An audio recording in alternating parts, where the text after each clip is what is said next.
Get great deals on our full assortment of handcrafted furniture, delicious foods, unique gifts, decor, and wine from around the globe at our other 9 Chicago area stores. To find a location near you or to get directions to our closing Southgate Market store, visit worldmarket.com.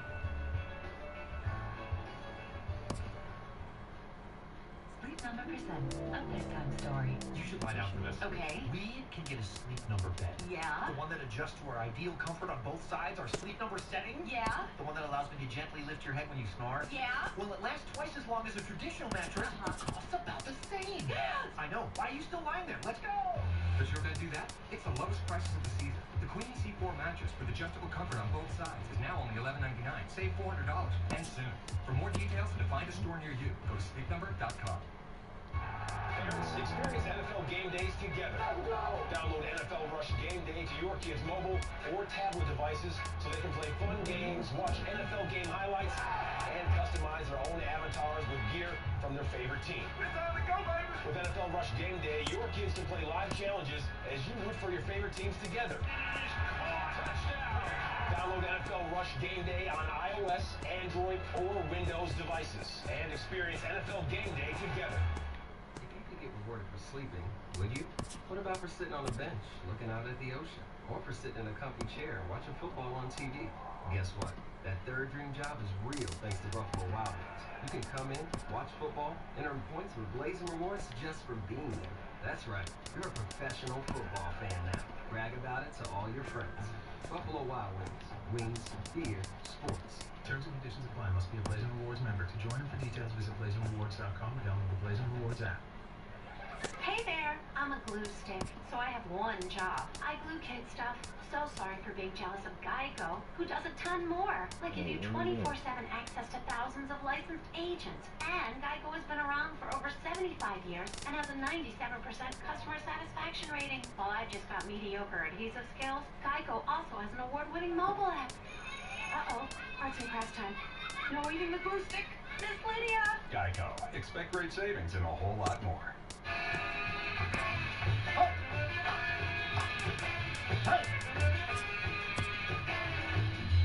Ted Phillips is still on the payroll. Welcome back, everybody. Murphy and Frank. Funny, I've been playing that Ted Phillips is still on the payroll for a long time, and you never heard about Ted Phillips. All of a sudden this week, all heck broke loose with Ted on his show all day long. Everybody chatting about him. In fact, let's quick slide. EO11 says, quick go to caller 1. It's Henry down in Daytona Beach. Hello, Henry. Hey, how you guys doing today? What's up, Henry? Good. What do you have for us? So, guys, Ted Phillips has really been grinding my gears, and I heard from my brother, who has a cousin that dated a McCaffrey, that Ted Phillips was on the glass at last night's Blackhawks game and told Connor Murphy, hey, kid shit on this play. And then they both checked it away, and we lost the game and 2 points in the NHL because of Ted Phillips. And you know what? Nicely done. By the way, I'm no relation to Connor Murphy, girl number 5. Yeah. So that was a bad play. Well, you know what? Not even that, Henry. And I know you were calling about, the Phillips thing, but Seabrook completely missed a rebound off the back wall, where if he gets it on his stick, another goal doesn't score. So, they didn't do Glass any favors.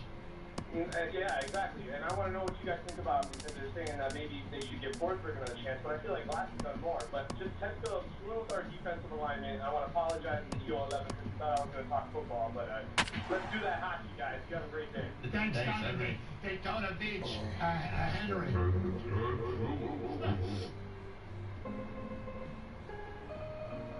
God, oh God. I've been working all goddamn year. I just got my check. I'm about to spend it all on me. I'm worth it. Yeah. Hold up. Tell me what you say. We are under the lights this evening as we get you set for another edition of baseball on MLB Network.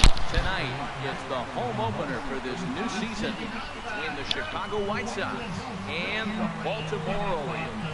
Major League Baseball on MLB Network coming up right after this. And that'll bring up the shortstop, Tim Anderson. And we are set for baseball here this evening. And a cold strike on the game's first pitch as we bring you this one here tonight. Harold, one of your former uniforms, the Orioles, as they begin play here tonight. They'll look to make it 3 straight here as they come in on the heels of 2 straight wins. Well, Matt, I really like the pitching staff. I think the key in this game is clearly falls on their shoulders. They throw off-speed pitches for strikes, and they mix the pitch as well. I think if they do that, they got a chance to win. And a neck-high fastball that time. And we could be in for a cold one tonight. 52 degrees at game time. It should see the 40s before we're through. And also swung on and missed on a great pitch that time. Off landing down on strikes to get this one started. Matt Davidson heads on with 1 away as he looks at the ball. It's 1-0. Hit sharply on the ground. And that's through for a hit. Here's Carlos Gonzalez. First shot for him here with a runner at first now and 1 away. Drilled right back up the middle. The second for 1. On to first as they get the double play to get him out of the inning. Now at the plate, Michael Taylor. He'll lead things off here in the bottom half of the first. That's right, put him. Yeah. Yeah. And then again, you can only coach what you got. So. Okay. If you put talent out there, you know, talent 1 through 30, where would the Bulls rank? Probably about the same spot. Would you guys agree that he's definitely gone up the coaching rankings so far this Michael season? Taylor. They actually look like a surprisingly competent basketball team. Yeah. This is skied into short left center. May comes on and makes the catch in shallow left for route number 1. Here's Manny Machado now. And a quick glance at the numbers will tell you it's been a huge struggle for him at the plate this year.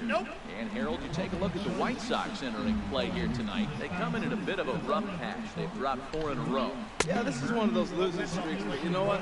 I'm a little more cavalier about it than they probably are, but all they got to do really, this is a good team. Just go win 1 game, and before you know it, you'll be on a winning streak. They're a good club. Throws him with a high fastball there. We'll see if they try to climb the ladder even more on the next pitch. Smallman behind now, 3-1. Waving a miss, a tick behind a good fastball. Now, a mid-90s fastball is no joke, and that's proof right there. He threw it right by him.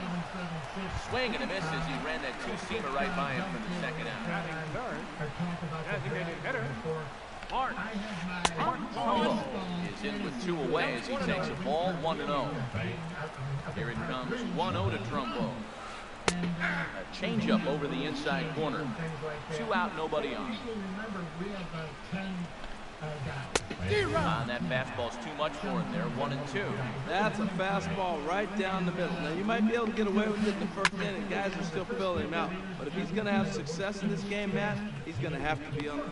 And we'll have to leave it there as the play is made here to end the inning. Yep, you can finish first and still get the first pick.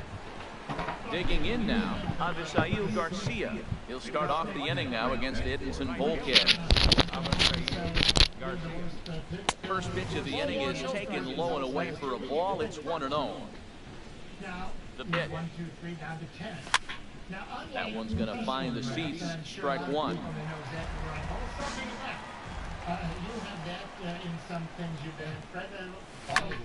And here's the ball hit in the air. Santana is there for it. Makes the play, 1 away. So here's the slugging first baseman Jose Abreu now. He's definitely off to a fast start in the early part of the season. No contact on the sinker there, and he's behind 0-1. Strike 2 with a pitch that catches the outside corner. Every time you go out and you start a game on the mound, you hope to settle in quickly to get into a groove, and he's definitely done that so far early going. Looks like he could go pretty deep into this one. Another 0-2 coming. Ground ball right side. Diving stop by Santana. That's off to that one. Next to bat will be the Cuban import, Yohan Moncada. He'll work on keeping this top of the second alive. the NBA draft so few players. Sends that one out of play for strike one. No score here as we play inning number 2. Football may be a different story. But teams don't seem to really He's really getting the better of him now. It's strike 2. See what happens when you work fast, you stay aggressive, and you come right after guys. Man, you get great results. 2 quick outs, and now he's 0-2 on this hit. And they'll try and tempt him with one in the dirt, but he'll hold back here. It's 1-2. Now a swing and a ball chopped foul right at home plate. Here's another 1-2. Fastball stays way up that time for ball 2. Into the windup, here comes the 2-2 pitch. Good job to spoil that one away, and he stays alive. Here's another 2-2. Line to the right side. Bruce is there, and he'll make the catch to retire the side. And he said, what are they doing? Tanking this way. And there was a real life. Here's Chris Davis now. He'll start things out here in a tie ball game. Left fielder, Chris Davis. All of a sudden, down the stretch, you figure. Oh, an ugly swing there. It's 0-1. I'll tell you, if I'm on the hill, I'm throwing that changeup again. Didn't look like he picked it up very well out of his hand. A lot of movement that time. It's 0-2. Starts to go after it. Question was, did he hold up in time? Yes, indeed, says the third base umpire. This is hit high in the air out toward left center. Gonzalez giving chase. But the left fielder calls him off and makes the catch. And there's one away now. Here's Carlos Santana now. And he is proving to be something of a non-threat with the bat in his hands this year. The average isn't pretty. And that's cut on and missed, 0-1. Over towards the dugout, but this one will get into the stinker. The windup and the 0-2 pitch. On the ground up the middle. In time to first, and there are 2 away. Here's Jay Bruce now, and he's looking to get it going. Off to a bit of a slow start this year. First delivery to him on the way. Swing and a liner, but a foul ball. I've known Jonathan forever. Skied in the air to straightaway left. Moving under it, May. And that ends the inning. Take your guy out. And Nick, he didn't have to dispute it. That's what we were talking about. Fred, as we there's a big difference between. And here's Tyler Saladino. 7, 8, 9, bottom of the order set to go here in the third. And he'll start the inning with a pitch that misses off the plate. It's ball 1. Now here's the pitch. And a strike to even the count. 1-1. Swing and a miss on a pitch outside. 1-2 now. Boy, that pitch looks so good when you're hitting, but you're not going to catch up to it. I think pitchers should use that more often. A high fastball in the eyes, they will never catch up to it. Here's Scope to make the catch, and there's out number 1. Kevin Smith will be next. And he's looking to get it going. Off to a bit of a slow start this year. Get back up the middle. That finds its way into center for a 1-out base hit. Digging in the switch hitter, Jacob May. Off-speed pitch in the dirt as he takes it for a ball. Now, I'm sure these infielders know it, but this hitter can burn down the baseline. So if he puts a ground ball in play, the defense is going to have to make a perfect turn to turn 2. Here comes the 2-0 pitch. And this is in the air down the left field line and into foul territory. Is over now, and he puts this one away in foul territory, and there are 2 men out. Digging in for his second at-bat, Tim Anderson. 0 for 1 for him here in this one. And a fastball misses here to start the at-bat. It's 1-0. 1-0 count. Here it is. Here's a swing and a miss. 1-1. Sure took a healthy hack that time. Yeah, and I don't understand that approach at all. He's not really known for having a whole lot speed. So personally, I'd much rather see him with a controlled swing and try to put the ball in play. Riding in once again, Matt Davidson. 2 on, 2 out for him here in the third. Swing and a miss. Took something off that one, and it's strike one.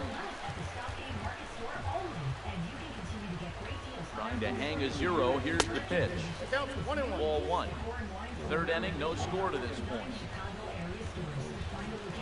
Now a throw over.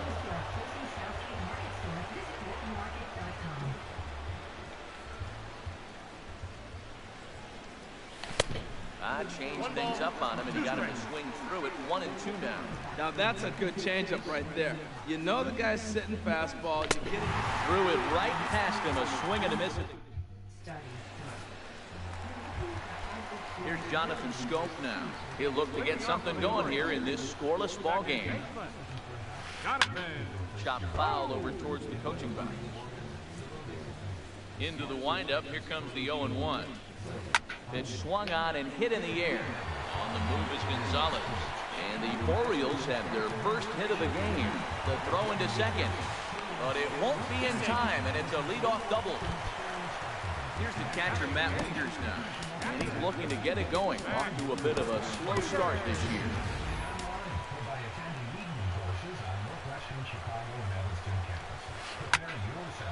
A high foul ball as it finds a lucky fan in the upper deck for a souvenir. Hard hit ball to second. Moncada gloves it. He's set down, 1 away. Coming to the plate now, Michael Franco. And he can give his guys an early lead if he can come through here.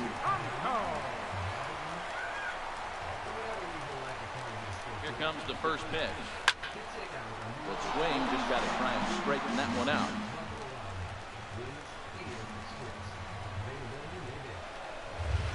Line drive to left. Catch made in left. Here comes the runner for the plate. The tag, and he is out of the plate. So much for our first run. Digging in to try it again. Carlos Gonzalez comes into this at bat 0 for 1 in the ball game. Swing and a miss as he was way in front of that one. Now, I don't know if you know this, but less than 60% of his first pitches have been for a strike. And he's still having a good game. I don't know what he's doing. They just have to be able to figure him out. From the windup, the 1-1 pitch. And he'll stay alive here. This is chopped foul at the plate. It'll remain 1-2. And the changeup is way low that time. All even at 2-2. Here it is. Ground ball right side, straight into the shift. Machado charging this one. Throw to first in time. 1 gone here in the fourth. So here is Avisail Garcia. He's 0 for 1 thus far.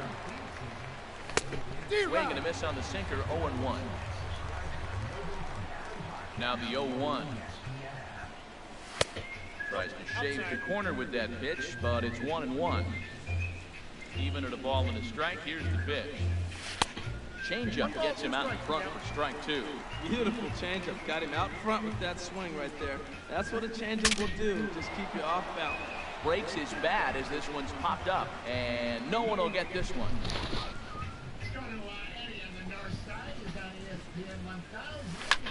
In the air out to straightaway left. Davis moves over, and he brings it in for the second out of the inning. Into the box now, Jose Abreu. 0 for 1 for him here in this one. First pitch here misses wide, 1-0. Pitching has the upper hand early as we're scoreless in inning number 4. That's by him for strike 1. Now that is power. You want to challenge me? I'm giving him a big swing. That was the big swing right there. I love it. In front of the changeup there as this is chopped foul at home plate. That's probably not what he wants to do with 2 strikes right there with the fastball. He was fortunate. He just fouled it off. Breaking ball swung on in the dirt. And the throw to first ends the inning.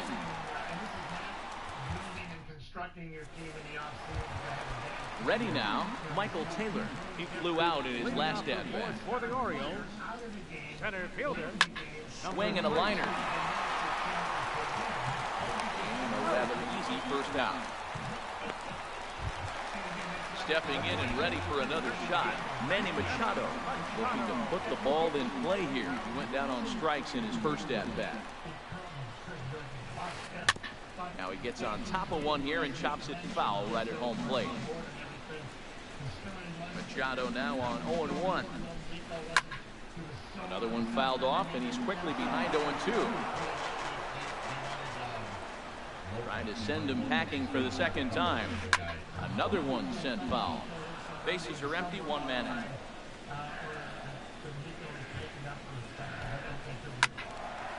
Swing, and that's hit out of play up into the plaza level. And a fastball swung on and missed as he just reared back there. 2 away. Standing in, Mark Trumbo popped out in his first trip. And then swung on and missed for strike 1. He's put on foot. We may as well say, here comes the batter, strike 1, because everybody's 0-1. The first pitch strike, he's throwing a first pitch strike to every hitter in this game. When you do that, forget about it. 0-1, place the pitch. Takes a look at a changeup there, and it's a ball and 2 strikes now. Hit on the ground out to short. Anderson brings it in. Throw to first in plenty of time, and the side is retired. Next to bat will be the Cuban import, Yoan Moncada. He's in to get things going here in inning number 5. Up and away to start the inning. It's 1-0. He's obviously been very impressive on the mound in this one. And I think the big reason why is his ability to stay out of the middle of the zone. That's kind of obvious, but it's clear to me that even when he misses his spots, he's not missing over the plate. 3-0 now. And that'll take a moment here at home plate as he asks for time.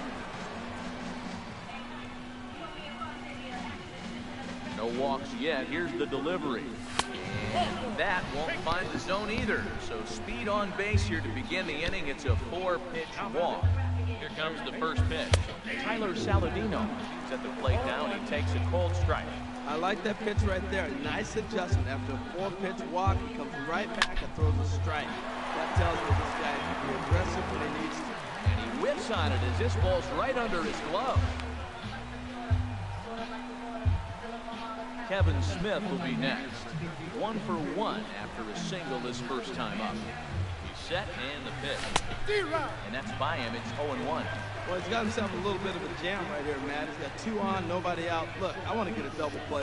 Just pitch the contact, get the double play here. And a base hit as that'll chase the run home from third, and the White Sox take a 1-0 lead. And he will beat the tag. Safe at the plate. And on the play, the runner moves into scoring position now at second. Ready for another chance? Jacob May comes into this at-bat 0 for 1 in the ballgame. We'll start him here with a changeup, but it's taken for ball 1. And this is drifting foul back into the stands. He's set. Here comes the 1-1. Changes up on him, but that's in the dirt for a ball. You know, he was really pounding the strike zone early on. He's kind of gotten away from that here a bit. He might just need a little reminder to attack hitters and trust the stuff. There to take it is Franco, and that's your first down. Digging in and looking for more, Tim Anderson. He's singled in 2 trips to the plate thus far. Bluffed back to second as he'll just hold on to it. And I believe perhaps a balk has been called here. Yes, it has. And that's going to move the runner up to third now. We're still just 1 away. From the stretch, here's the pitch. Late that time for a strike.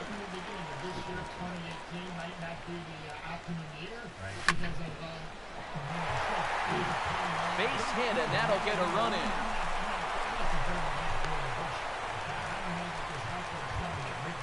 Digging in once again, Matt Davidson. He's 1 for 2 in the ballgame. looks at a sinker on the outside corner. Clearly trying to control the running game with the slide step here. Yeah, that's a good way of trying to control the running game, Matt. The problem with it, though, it has a tendency to throw your command off because you're worrying about that runner on base. Here's a look over at first. Here comes the 0-2 pitch. And this one's in the dirt. And just what they wanted offensively as the runner moves into scoring position.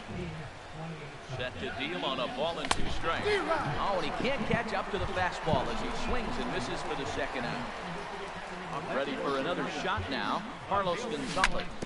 Third trip to the plate for him here tonight. 0 for 2 at this point. He's set. Here's the 0-1. Swing and a miss way behind the big fastball. You know, that can really be an effective pitch to a guy that has a lot of pop. They're up there looking for a fastball up in the zone, so if you can place it a little above it, they have a hard time getting the barrel up there. Working for the punch out and the offering. And he gets a piece of it here, but it's chopped foul. Here he comes again, 1-2. And he strikes him out here, so he's able to stop the bleeding a bit. Now at the plate, Chris Davis. He's 0 for 1 thus far. First pitch on its way. And he jumps at a changeup, a swing and a miss. The 0-1 on its way. This is line to left. And this inning starts with a solid base hit. So there'll be a man aboard here to start out their half of the 5th.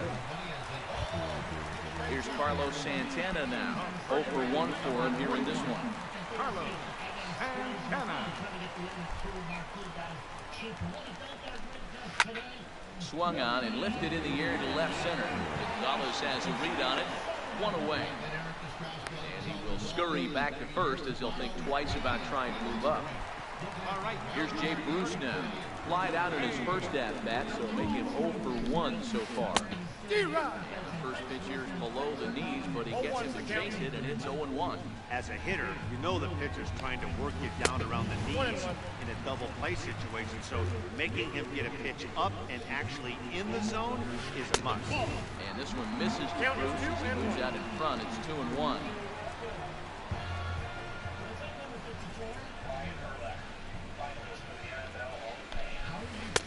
Takes a fastball on the inside corner. I don't know about his decision not to swing there. Hitters count, you get a fastball, middle in. That's the one you drive out of the ballpark. And he tried to hold up that time. Get an appeal down to third, and no swing. It's ball 3.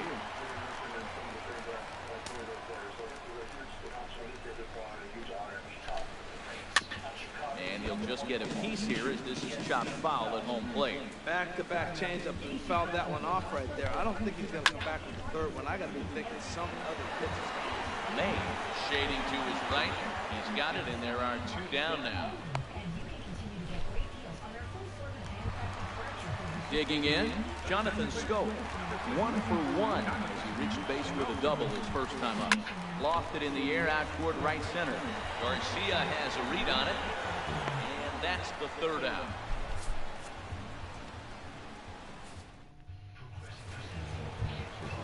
Ready once again, Avisail Garcia. He started out the evening 0 for 2 so far. Good looking sinker on the inside corner. Into the windup, here comes the 0-1. Changeup gets him out in front, strike 2. Windup and the 0-2 pitch. Hit hard but foul toward first, so he'll come back and line it up again.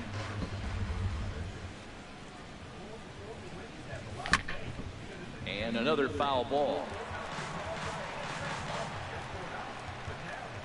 Here comes another 0-2.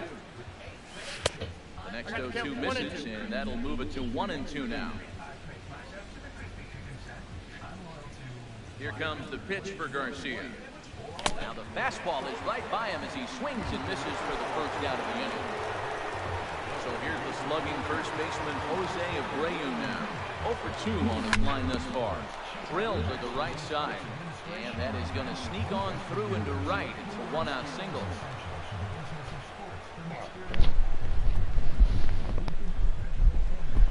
for another shot now. Yohan Moncada, 0 for 1 with a run scored thus far. Nope, here's a sinker to start him out, but he wouldn't bite. It's ball 1. 1-0 count. Here it is. And that one stayed too low, apparently. Boy, you don't see that very often out of a rookie. That's a 2-0 count, and both of those pitches were really close. This guy has a pretty good eye. One there. And here's Tyler Saladino. 1 for 2 on his line so far in the game. In there for strike 1. Now a move over to first. He's ready. Here's the 0-1. Swing and a miss out in front of a changeup. He's falling behind right now after that swing right there. Now he's 0-2. 0-2, choke up a little bit and try to put the ball in play. You just got to be in battle mode right now. Oh, he might have got away with one. 2 strikes with the ball that ended up being in the zone. I think he probably wanted that out of the zone, but fortunately, he's just fouled him. 0-2 once more. Now a swing and a ball popped high in the air over toward foul ground. And Santana will put the squeeze on this one, and the inning is over. Here's the catcher, Matt Wieters now. Comes into this at bat 0 for 1 in the ball game. Into the windup and the pitch. Turned on that one and crushed it. Just pulled it a little foul. Here's the 0-1. Takes a high fastball for a strike. Well, it's been a good outing so far, but he hasn't really racked up the strikeout totals that you might think, Dan. Yeah, it amazes me how every game you pitch can be so different, Matt. Sometimes it feels like guys can't touch you and you're just punching everyone out. But other times, you don't have your good stuff and you really rely on movement and location to get outs. That's been the case for him today, and it's really working. And the throw to first is in time, 1 gun. First delivery to him on the way. Oh, that grounder caught him. And they'll have no play as he reaches first base safely. Riding in once again, Michael Taylor. He comes in 0 for 2 thus far. Swing and he pops him up over toward foul territory. Abreu in foul ground. He hauls it in without any trouble, and there are 2 away. Digging in. And Bill Belichick and the New England Patriots. I tell you this every time when I'm about to talk about the Patriots is that I spent 10 years on their radio network. I was not paid by them. I was paid by what used to be. Try it again. Manny Machado. I know a lot of people in that organization. I wrote a book, The Great Football. First pitch on its way. And this will find the seats behind the first base dugout. Before the 0-1, he'll check on first. And he'll get back in standing.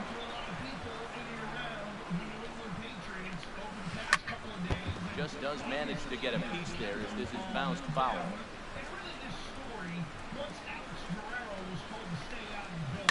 Now a swing and a chopper foul right at home plate. One thing you try to do as a hitter is figure out what pattern the pitcher is pitching. I can't cover the whole plate. He's done a masterful job of pounding him on the outside half to strike. And the right fielder is there to make the catch, and the digging in and looking for more, Kevin Smith.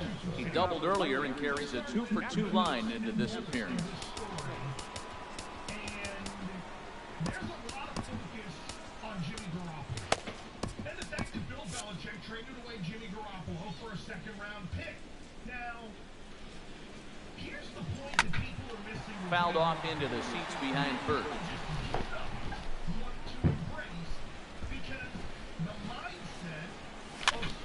Push softly over toward the right side. And the throw to first is in time, so the leadoff man is gone here to start inning number 7. Digging in once again, Jacob May. It's been an 0 for 2 effort for him to this point. Chopped weakly to the right. Rolls foul for strike 1. The windup and the 0-1. Ground ball left side. There is Franco on to first, and a quick start to the 7th as now there are 2 away. And that'll bring up the shortstop, Tim Anderson. looking for hit number 3 here in this at-bat. First pitch hacking here, and that's the first strike. Well, Matt, if I use the cliche, it's not how you start, how you finish, it would apply right now. A couple innings ago, yeah. And the second baseman is there to make the play, and that ends the inning. Here's Mark Trumbo now to try and get something started in the home half of the 7th. First delivery to him on the way. And he holds up here, but the pitch is a cold strike anyway. That pitch right there, Matt, 100%. Every hitter, listen to this, every hitter in the game, he's throwing a first pitch strike to. That's ridiculous. I think the big reason why he's been so effective in this one, that he's been just about getting ahead of every hitter. Seems like every one of them are 0-2, 1-2 in just about every at bat. And when that's the case, your chances of getting a good pitch to hit are way worse. Swing and a miss on the fastball, and that's the first out. Here's Chris Davis now. A hit in 2 tries so far. Swing and a miss that time. It's 0-1. He's been doing a nice job out there on the mound. The deeper you get into the game, the more the hitters have seen you. This is the part of the lineup that he has to be really careful. And a neck-high fastball that time. Sent on the ground out to second. Moncada fields it cleanly. Throw gets him 2 down. Stepping in and ready for another shot, Carlos Santana. Third trip to the plate for him here tonight. 0 for 2 at this point. Swung on and missed. It's 0-1. The windup and the 0-1. And he misses with it 1-1.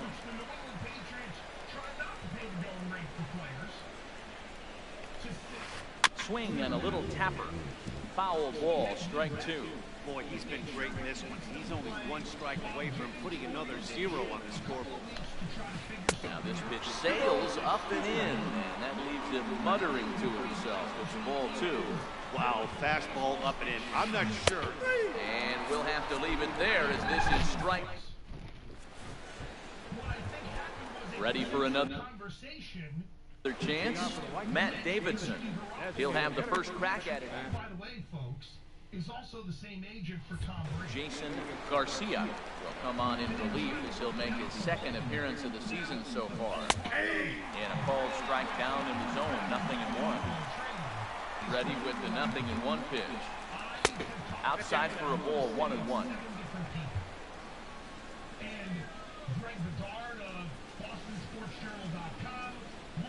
From the windup, the 1-1 pitch. They'll run this one in on him, and he can't connect, so he finds himself down 1-2 now.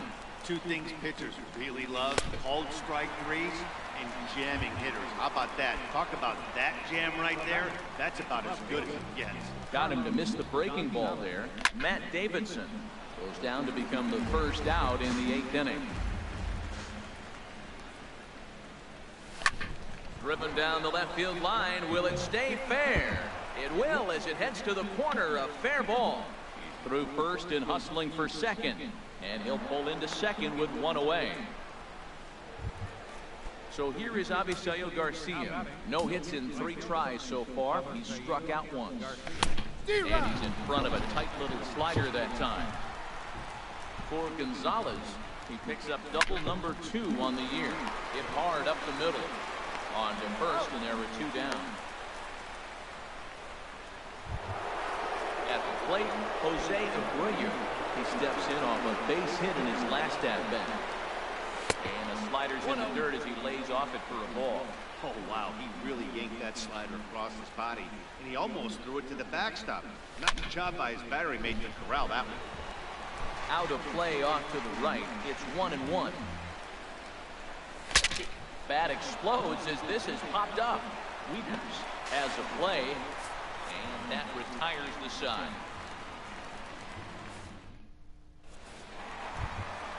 Here's Jay Bruce now. He started out the evening 0 for 2 so far. Right fielder, Jay Bruce.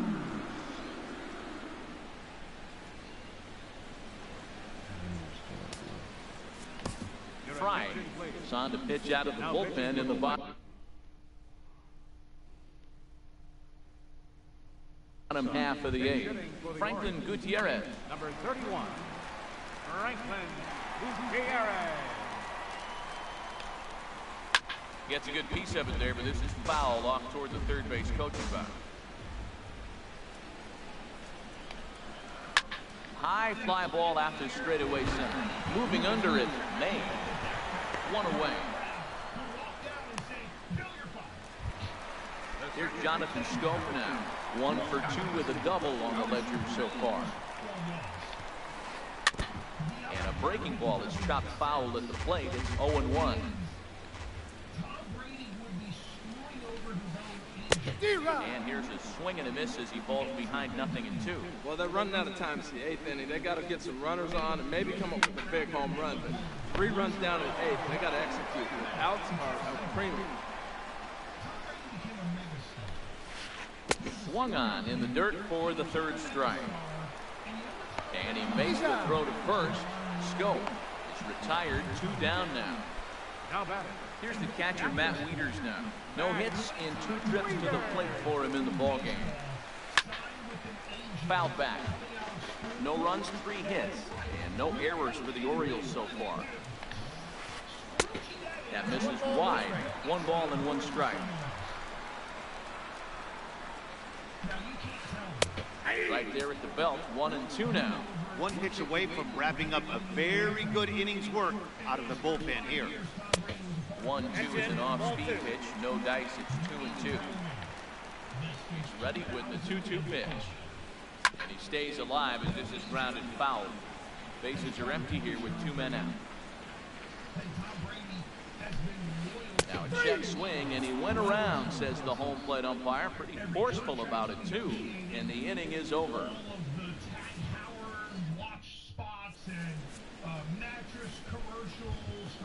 Next to bat will be the Cuban import, Yoan Moncada.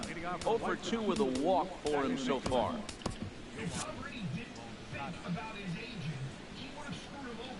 Here it comes. Bouncer down the line. Tough play for Franco.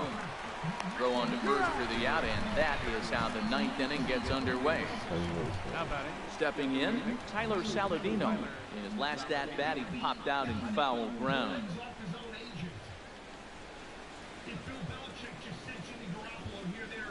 Into the windup and the pitch. Swing and a miss way behind the big fastball. Into the windup, here comes the 0-1. And this is looked at for a ball. It's 1-1 now to the White Sox second baseman. Those pitches right there in the inner part of the zone. Hitters will tell you, pitches in that location are tough to do anything with. Now a fastball taken outside here as it moves it to 2-2 now. Swing and a miss here, and the first 2 are dispatched to begin the 9th. Kevin Smith will be next. 2 for 3 with a double on his line so far. And a ball popped foul to the right side, out of play. 0-1 count. Here it comes. And this is going to be fouled into the diamond level seats. The windup and the 0-2 pitch. And he struck him out. So a good pitch there, and now they're going to need this. So digging in now, Mike Franco. Off the bottom of the 9th for the Orioles. Third baseman, number 7. Danny Farquhar. The man called on to close this one and earn a save in the 9th. Danny Farquhar. A defensive change for the White Sox. Went about halfway there, but it's a called strike regardless. Number 31, Franklin Gutierrez. Set with the 0-1. And this pitch is up and in as he backs away. It's ball 1. A great pitch right there. As a pitcher, you don't want hitters to get too comfortable in that batter's box. That pitch in, now might set up some pitch outside. Set to deliver on 2-1.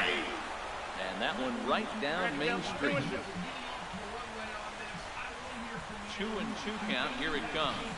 Nasty breaking ball swung on in the dirt. Smith recovers, and the throw is there to record the first down.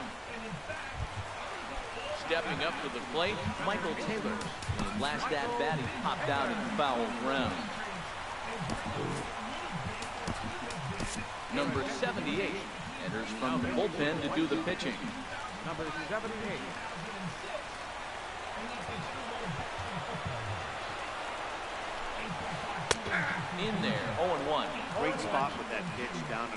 He'll be fine coming out of the bullpen in this one if he can keep hitting that spot.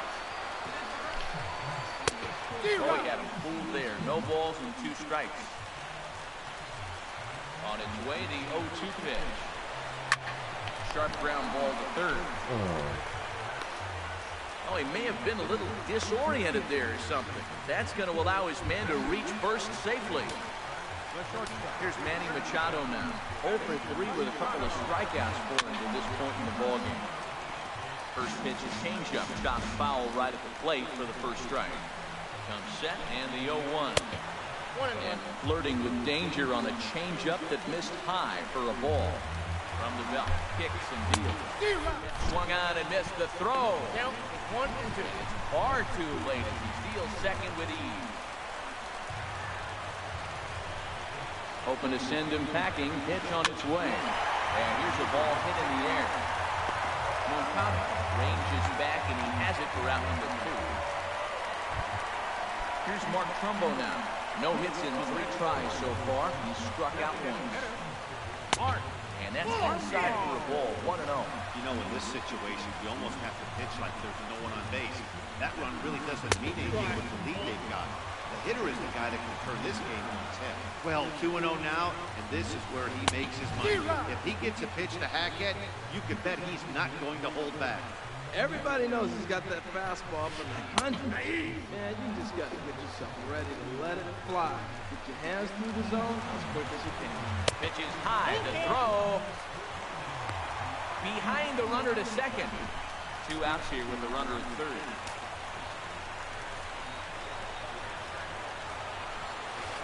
Now a swing and a miss on a pitch that tied him up in knots, and the ball game is over. Well, we watched a really solid starting pitching performance, kept the opposition at bay, and as a result, he's our top player of the game.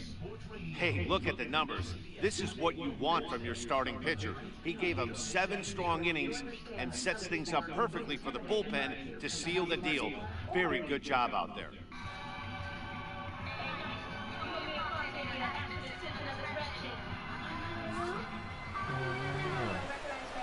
Final line score tonight. First for the victorious Whitesox. 3 runs on 8 hits, 1 error. They left 6 men on base. For the Orioles, no runs, 3 hits, no errors. They left 4 men on base. Time of the ball game, 2 hours and 44 minutes. Tonight's paid attendance here at the ballpark, 48,876. The Orioles would like to thank you for attending tonight's ball game and remind you to please drive home safely. To me, is egregious. USC might have the most remarkable run over the stretch that Pete Carroll was there in college football. One of the most remarkable runs outside of what Nick Saban's done. Brighter than you. Weeknights 6 to 10 Eastern, only on CBS Sports Radio. Jim Rome, heard only on CBS Sports Radio. Never say never, but it's safe to say Laker fans will never love another player the way they love Kobe Bryant. Forget the fact that legends like Shaq O'Neal, Kareem Abdul-Jabbar, Bill Russell, Allen Iverson were all in attendance. Legends retire and they fade away, but it is going to take a long, long time before that guy fades in this town. Jim Rome, noon to 3 Eastern on CBS Sports Radio. CBS Sunday. To find his daughter's killer. It is a 1-year anniversary of my daughter being murdered. One man created a revolutionary new technology. People can submit evidence, real-time, crowdsourced crime solving. That will change the world. The cops can only do so much. The crowd gives the clue. Emmy and Golden Globe winner Jeremy Piven and Richard T. Jones. You think all this is gonna work? I know it'll work. Wisdom of the crowd. Sunday. CBS. Jim Rome, heard only on CBS Sports Radio. Something that was a really interesting debate only a few weeks back is no debate now. Tom Brady is your NFL MVP. Let's just start with the negative. Carson Wentz out, Antonio Brown out, Aaron Rodgers out, then back and out again. The fact that a 40-year-old QB who wasn't even mobile as a 23-year-old QB is still out there tells you something. Contestability. Jim Rome, noon to 3 Eastern on CBS Sports Radio. Jim Rome, heard only on CBS Sports Radio. They did it. I can't tell you how proud I am of the Browns to get see it all collapse in Week 16 and then to never blink this year. I didn't know if I could ever love any team like I did the 2008 Lions, but let the record reflect it's even better. Credit to the Browns. They finished what they started. Way to man down. Jim Rome, noon to 3 Eastern on CBS Sports Radio. Watch Sunday morning football while pretending to pay attention to your kid's soccer game. 9 a.m. Eastern every week at WatchDA.com.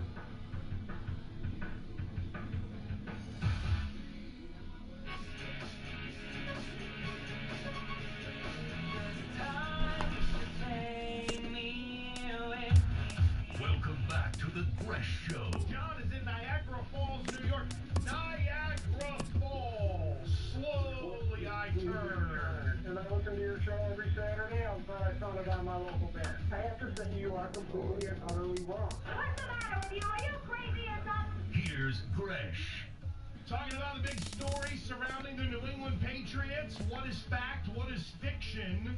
I got a lot of intel on this. 855-212-4227. 855-212-4CBS. CBS Sports Radio's toll-free line is brought to you by Geico. Great news. There's a quick way you could save money.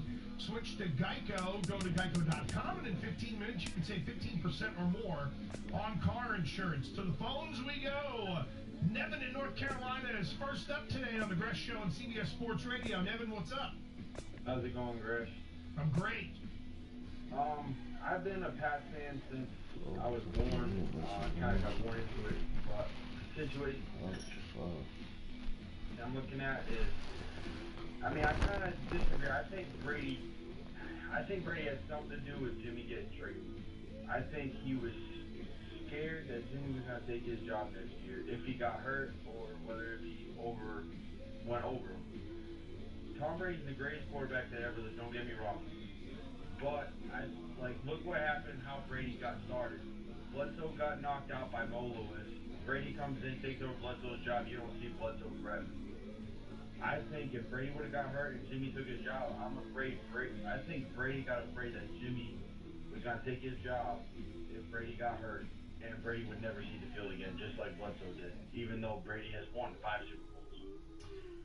Couple of things, Nevin. Number one, Bill Belichick has set that up in his organization that everybody is singing for their supper, even someone like Tom Brady. Part of the reason that Brady may think that is because I think a lot of people would be surprised that Brady only has 2 years left on this existing contract, and after next season, if the Patriots want to get out of it, they can end up saving themselves a lot of money. The problem is it didn't time up with Garoppolo, okay? And here's why Tom Brady didn't need to go do this. That's the part that people are missing, okay? So Tom Brady beats out Drew Henson at Michigan. He beats out Damon Heward for the backup job the year he came in and took over for Bledsoe. He beats out Bledsoe. They trade Bledsoe. They try to bring in along the way Kevin O'Connell. They brought in, now I know they ended up with Matt Castle and people like that. Bill Belichick doesn't believe in paying a lot of money for backup quarterbacks. But they have gone through the process of drafting guys before, because look, if you don't keep the seat hot under your quarterback at least a little bit, then all you're doing is caving in and letting him develop whatever habits he's going to develop and the ability to not listen to you. Belichick's never going to do that. Plus, why would Tom Brady, the year after winning a Super Bowl where he was a massive part of the comeback, it wasn't about coaching, it wasn't about kicks, it was about Brady for about 20 minutes getting hot in the football game and leading them to a win. And he's going to feel like he needs to go get someone traded coming off of the biggest win of his career because of competition, and competition that he's been beating for 20 years. It doesn't make any sense. That, and I think that, I mean, you come off the biggest win, but you think about it, I think they should have kept Jimmy because of the fact that, you know, Brady just turned 40. Most quarterbacks that turn 40 tend to have a downfall, like Peyton Manning when he won his Super Bowl. He didn't win that Super Bowl. The defense won it for him against Carolina. Well, let's not compare Tom Brady with Peyton Manning to a guy who had massive neck surgery and big-time issues going on with his arm. Nevin, thank you, brother. I appreciate you. 855-212-4227. If Tom Brady really wanted to use his stroke and get rid of Jimmy Garoppolo, why would he wait to do it after he won another Super Bowl? Jimmy Garoppolo, because of Tom Brady, went to the San Francisco 49ers with 2 gigantic championship rings on his finger. And when you think about it, Brady coming off of suspension, if there were ever a time, and by the way, Brady did not go to the draft and order a code red. Let's make that perfectly clear. I've talked to numerous people about that. I believe that 100%.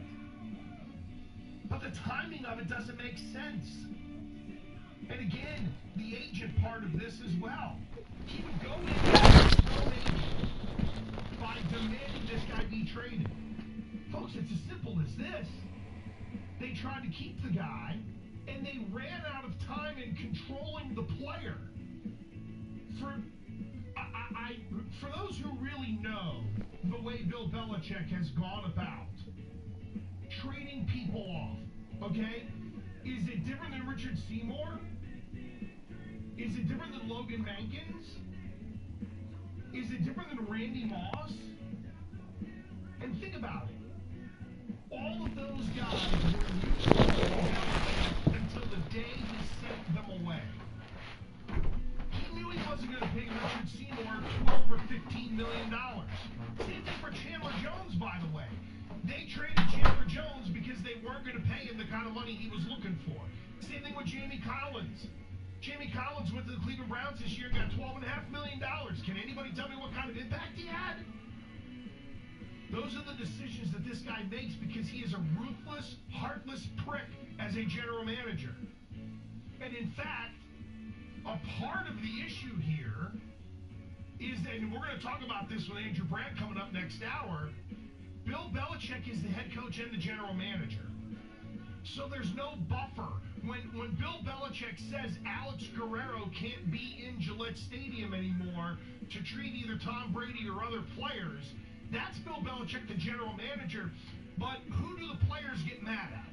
So think of this, and this is one of the underreported or under-talked about parts of this story.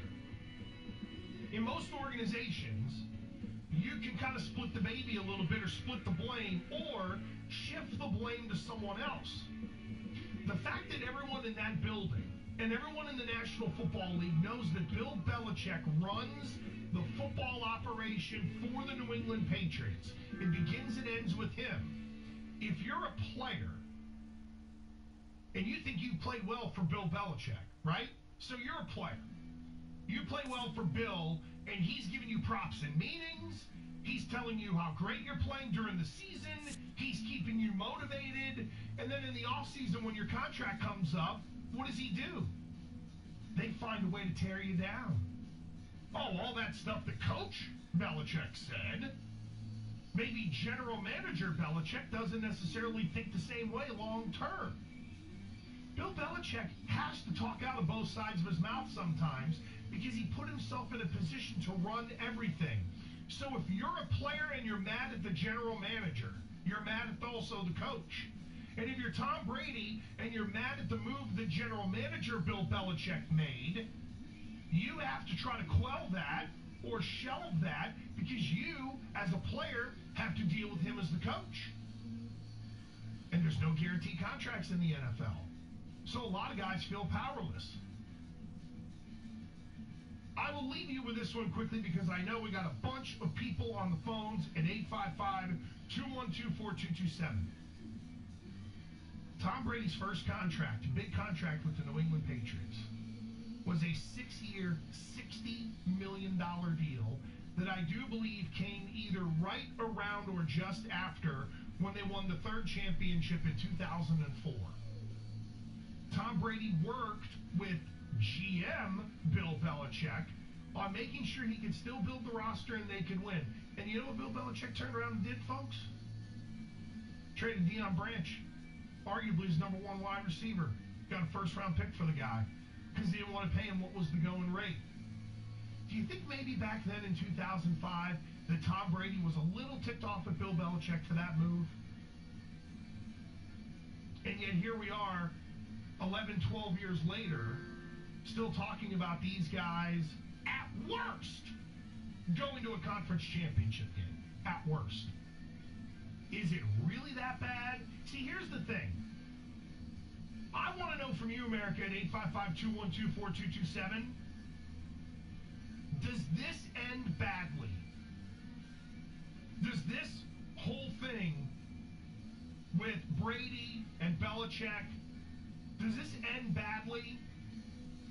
Or is this one of the rare times where they're going to maybe get to year 20 and they'll all realize that we got to go our separate ways? 855-212-4227.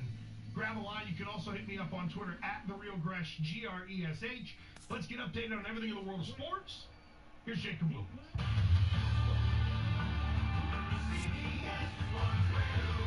Sports Flash.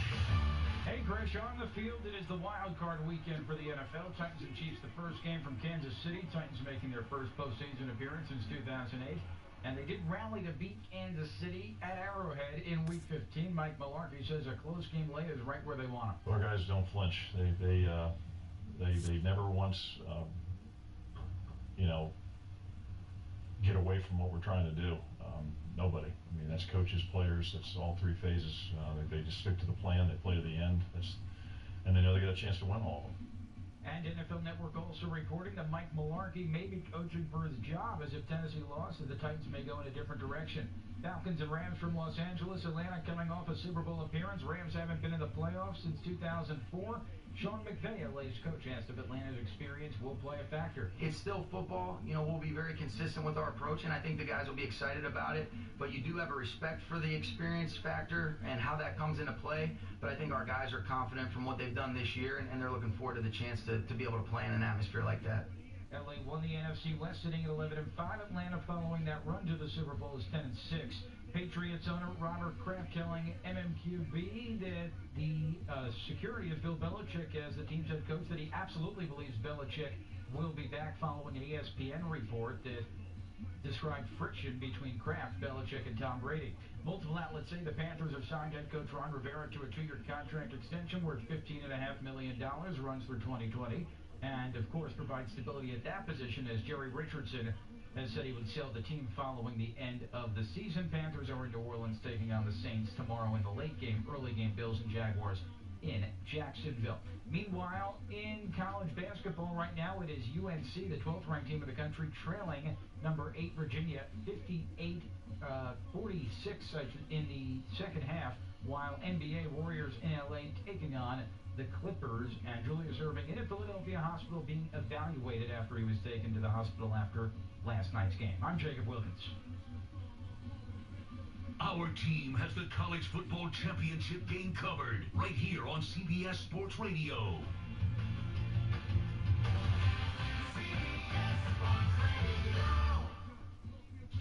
Like us on Facebook at facebook.com/CBS Sports Radio for exclusive content. That's facebook.com/CBS Sports Radio. Hi, it's Jamie, Progressive's Employee of the Month, 2 months in a row. Leave a message at the... Hey, Jamie, it's me, Jamie. Do not forget to buy lentils, or the lentil soup you're making for dinner will be sorely lacking. By the way, Mrs. Calloway says thanks for helping her bundle home and auto. She appreciates the extra savings, even though you kept using the word apropos incorrectly. But the main thing is, do not forget to buy, what was it? Something apropos the lentil soup. Sorry, I'll call you back. Progressive Casualty Insurance Company and affiliates. Discounts not available in all states or situations. The Starlight Lounge presents an evening with Progressive Box. Oh, what a great audience. Let's dim the lights for this next one. Nope, too much. Ah, there it is. Gotta get things just right. Like Progressive's Name Your Price tool. Tell us what you want to pay, and we help you find coverage options that fit your budget. And now, the mood is right. Wait, the lights are back on again. Trudy, can you? And now it's completely dark. Progressive Casualty Insurance Company and affiliates. Price and coverage match limited by state law. This week. Extreme sports. This week in 1811, the first women's golf tournament was held. This week in 1920, the first flag basketball league organized. Plus, the Red Sox sold Babe Ruth to the Yankees that same week. Steele Thomas became the first woman to purchase a baseball team. This week in 1931,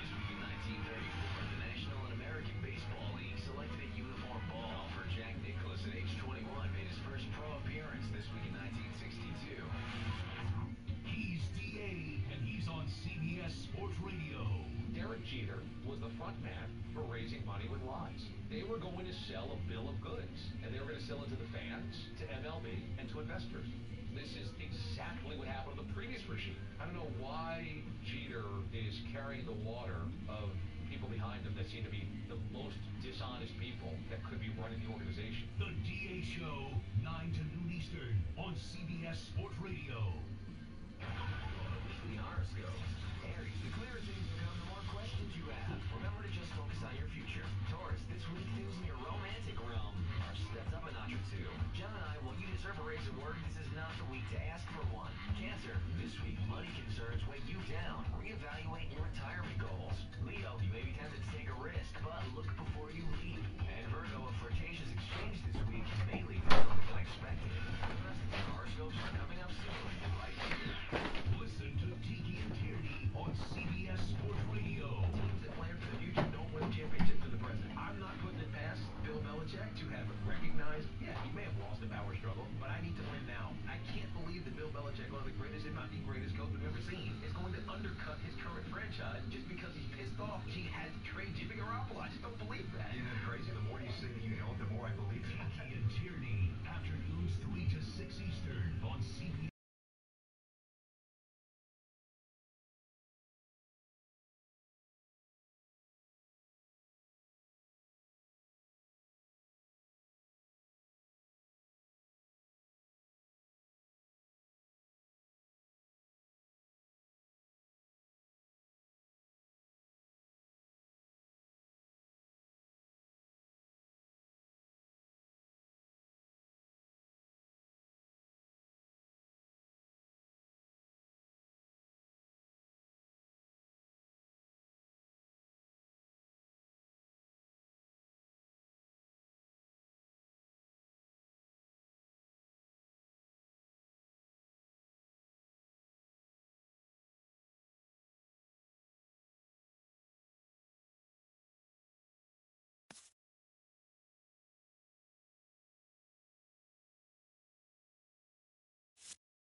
My house of snow dumped on the old driveway. Oh, Lord.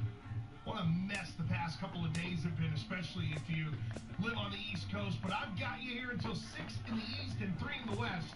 Here on The Gress Show on CBS Sports Radio, 855-212-4227. And, you know, even though I've got a lot of detail on this whole Kraft, Brady, Belichick, making sense of it all, let me just ask you this. There are a lot of people who use the cliche, it ends badly. My friend Ron Borges in the Boston Herald wrote a big story about, hey man, normally these things don't end well. Will this end badly in New England? And let me make this perfectly clear. The Jimmy Garoppolo stuff is the most salacious part of this, but it's also the most exaggerated, overblown, and erroneously reported part of this. And the whole Robert Kraft ordering the code red and Tom Brady forcing a trade. The real issue here is that Bill Belichick made a big mistake by allowing Alex Guerrero in the building for Tom Brady. They extended Tom Brady a professional courtesy by allowing Alex Guerrero, the guru that Brady is partnering with for the whole future of TB12. That was a big mistake. Here's the reason. Tom Brady is doing things at 39 and 40 years old that really no one in the NFL has ever done. So in a league where guys are constantly looking for an advantage, and in a league where guys are like, man, if I can find a way to get one more year in the pension, one more year of drawing a check, if I can just squeeze out a little bit more, maybe Brady's onto something. Maybe I can get me an extra year or two of money, jack my pension up, get more benefits, have everything that comes to you as an NFL player. Why wouldn't you research it or either go to Brady or Guerrero and then say, hey, can this work for me? It did for Rob Gronkowski. And Gronk has kind of stayed out of all of this in terms of the Guerrero, Brady, and all that kind of stuff. I've heard that the number got up to 37 of the number of current Patriots who were in some ways...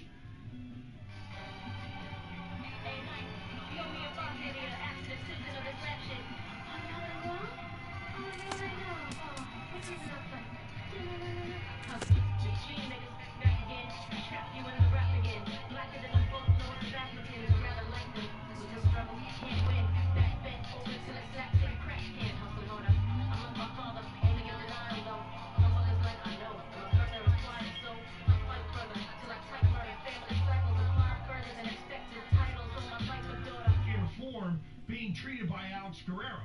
Now, when Bill Belichick talked about Alex Guerrero, he said he is not an employee of the New England Patriots. And that's part of the reason why they got him out of the building. That and the fact that there was a little bit of a conflict set up there in terms of some of the stuff that maybe Alex Guerrero would want to do with a player versus what the training staff would want to do with a player. That's the biggest mistake that Bill Belichick made in all this, is letting Alex Guerrero in the building. And unusual for a guy who craves control, as we've talked about. But is this destined to end badly? And then there's the other part of it too, which is a part of the story that is kind of being forgotten. You know, when word started to leak out on what was it, Wednesday night it was, or really Thursday night, that this story was going to come out. It was all about the credit that supposedly Kraft and Brady and Belichick were bitching about who deserves the most credit. And that part has been gone. But who does deserve the lion's share of the credit for the success of the New England Patriots? You know, the Patriots are a little bit like that old Ric Flair line. Love it or hate it, it's the best thing going today. And I know there are more of you that hate it than love it, and I completely understand it. Let's go to Mike in Raleigh next on the Gress Show on CBS Sports Radio. Hi, Mike. Hey, Chris, how you doing? First off, I owe you an apology. I asked you a question back in the draft about Chris Hansen. I said the show was all right. I didn't finish my sentence, but let me tell you, you gave me such a well-rounded answer on a kid from the Pac-10. I mean my words, man. You got a great show. I've been a fan ever since. Well, Mike, you're very kind. Thank you, brother. Verbal hugs right back to you. Now, give me this Belichick thought of yours. Well, now, again, it's all rumor. I don't know if it's a smoke screen or not, but there's a lot of talk in New York that the Giants may have a shot at Belichick, and that would be the one place that he would go. He loves the Giants organization, has a solid ownership, And if he was going to go anywhere, that would be the place, and the opportunity is there. Mike, are you a Giant fan? No way, I'm a Jets fan. Oh my God. Wow, you are really tortured. There's a couple of things with the Giants here, Mike, quickly. Number one, they have a general manager. Well, there's a non-starter for Belichick because he wants control. And I don't know if Gettleman, after just being hired, would be willing to give it up, or if the mayors would go to him and say, yeah, we're going to bring in Belichick and you're going to step to the side. Number two, he is very much under contract to the New England Patriots. And in fact, I'll get into the contractual stuff here in a moment as to why it's a big deal in New England. But here's the other thing, Mike. If you're the Giants, I think you have to be aggressive on this. And let me ask you, if you were a Giant fan, would you trade the number 2 pick and a sweetener to have a chance at Belichick? Because I don't know if a lot of Giant fans would. And Mike, thanks, brother. I appreciate you. 855-212-4227, 855-212-4CBS. James Orr, Giant fan, right? Oh, yeah. Number 2 and a first-rounder next year for Belichick. 0.0 chance I would do that. Why? He's great. Everybody wants him in New York, so you want him for free. I will tell you, as I believe the Krafts and the Meritich families have a very good relationship.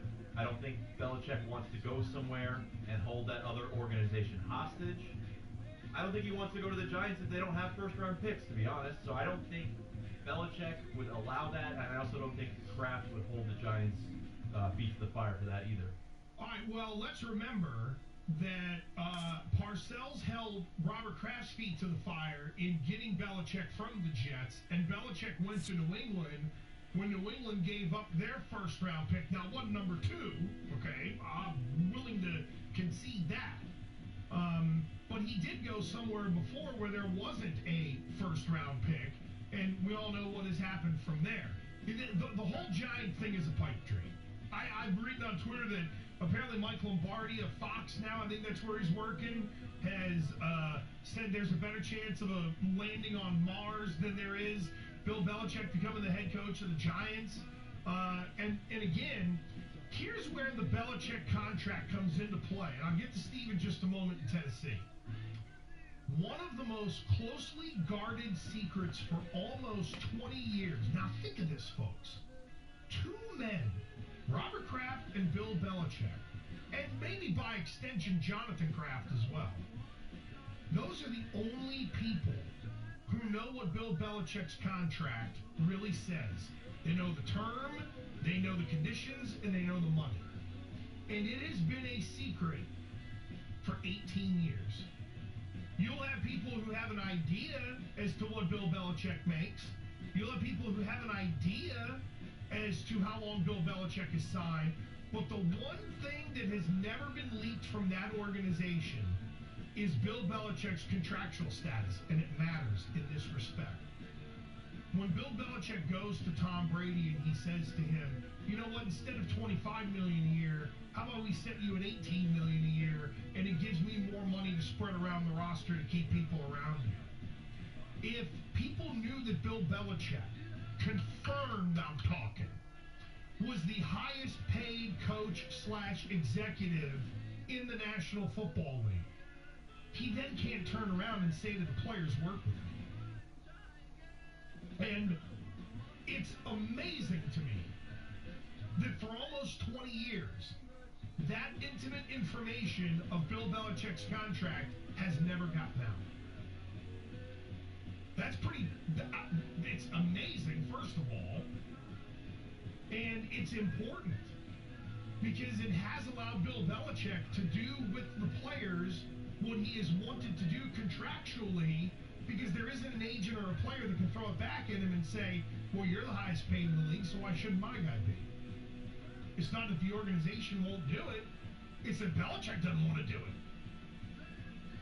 Let's go to Steve in Tennessee next on the Gress Show, CBS Sports Radio. Stevie, what's up? Hey, I just kind of want to go back and hit up on what you said about who deserves the credit. And I think that's kind of where this is going right now is it seems Bill Belichick has always been a very modest guy, doesn't want to talk about it. You know, he's put his head down and working. We've seen at times Brady kind of, hey, I deserve a little bit more credit than what I'm being given here. So I think that's what's kind of going on here is who deserves the credit. If Belichick were to leave and get out of here, that's always going to be attached to Tom Brady being talked about the greatest of all time. Was he actually the greatest of all time, or was that actually Belichick who helped move that along? Because when Brady went down and got hurt, Matt Castle stepped in and did a pretty good job, considering. Now, when he left and went to Kansas City, he wasn't that great. So is Belichick really brains behind everything? That's what I kind of want to get your take on. Yeah, I think, look, in terms of the question, who deserves the most credit, it's clearly Belichick. Brady's great, it's clearly Belichick. What Bill Belichick has done he has given people the blueprint for how to value certain positions in the NFL. He has shown general managers and others how to cut some corners in terms of putting a roster together. Like, for example, how many teams are paying their punter over $1 million? The most money, I think, if I've got this right, the most money Bill Belichick ever paid a punter was, I think, Josh Miller, and it might have been $1 million. Maybe $1.2 million at the most. But what he's shown is a way to manage a roster, but you've got to do it ruthlessly. And that's where players get upset with the GM, Bill Belichick, because the coach will tell them one thing and the GM will then tell them another.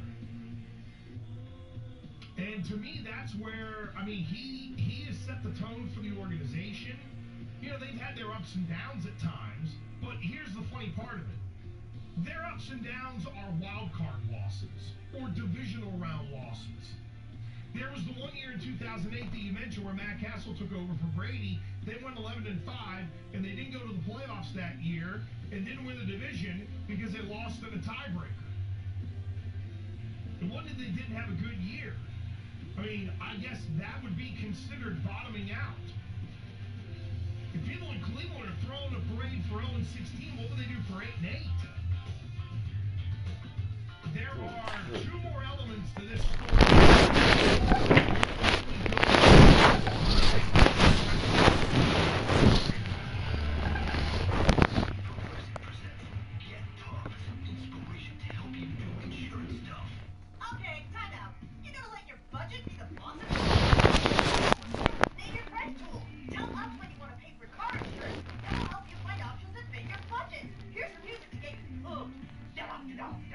I hear your budget laughing at you.